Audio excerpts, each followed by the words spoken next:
Hey guys, it's Jeff from Tasty Bass Licks. Today we're going to be covering some grooves by Gary Grainger on Deodato's 1982 song, Keep It in the Family.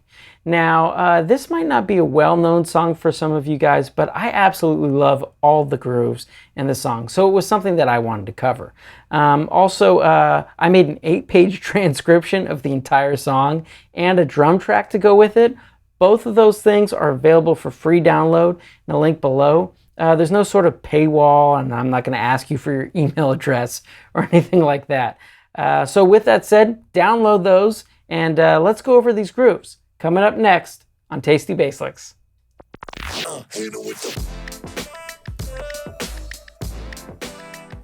The song Keep It in the Family appears on Deodato's 1982 album, Happy Hour. And for those of you who don't know who Amir Deodato is, he's a super prolific pianist, composer, arranger, and producer. He has like 500 albums credited to his name. Deodato also happens to be the maternal grandfather of Hailey Bieber, Justin Bieber's wife. You just can't make these kind of details up. Luckily, Deodato got Gary Grainger to play bass on this track. And Gary Grainger is really well known for his work with John Scofield, Dennis Chambers. He even has his own signature PRS bass. I reached out to Gary on Facebook and he told me that he played a Music Man Stingray on this cut. So let's pull up the intro. First I'll play along and then I'll share what I love about this bass line.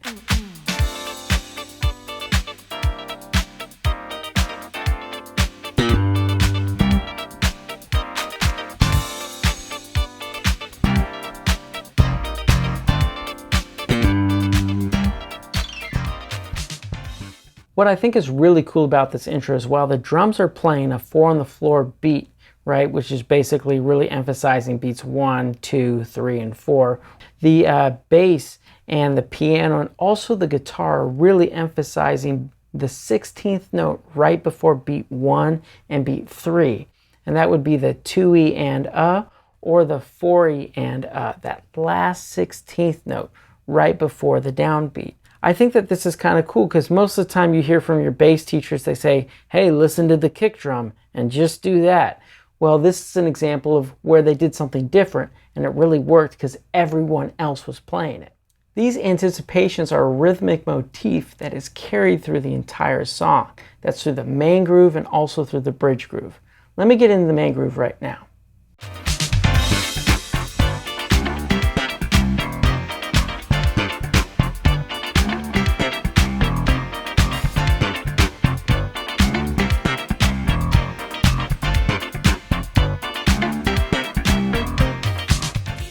Now what I love about what Gary does with this main groove is these little tiny variations. Let me play a couple more of them for you guys to check out. Here we go.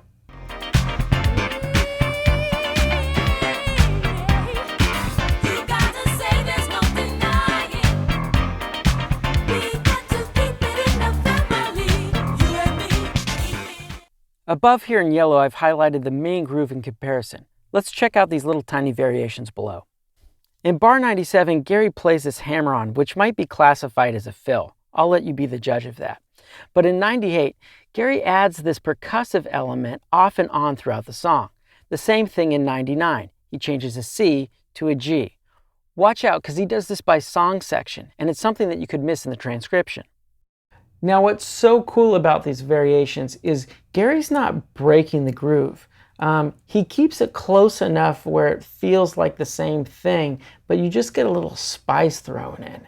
And I absolutely love the way that he does that. And it's something that I've seen guys like Pino and Freddie do in the studio. Now let's check out this groove that Gary plays on the bridge. Once again, you're going to hear a lot of anticipations right before beat 1.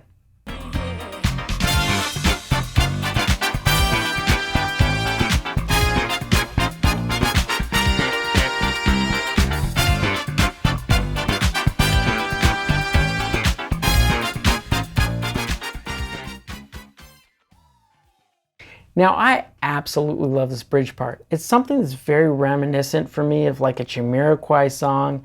I just can't place which one it is. Maybe you guys can help me out in the comments. Gary plays a ton of fills throughout the song, I've highlighted them here in yellow boxes. What's so cool about his fills is they don't get in the way of the other instruments or the vocals. Let's check some of these out. First, I'll play through this tasty octave fill in bar 45.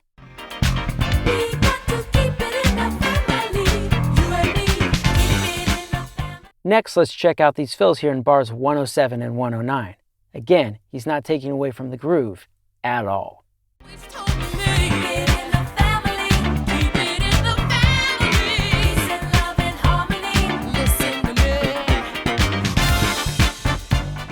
And lastly, this little hammer-on and slide that Gary does. Oh, I love how all of Gary's fills are so percussive.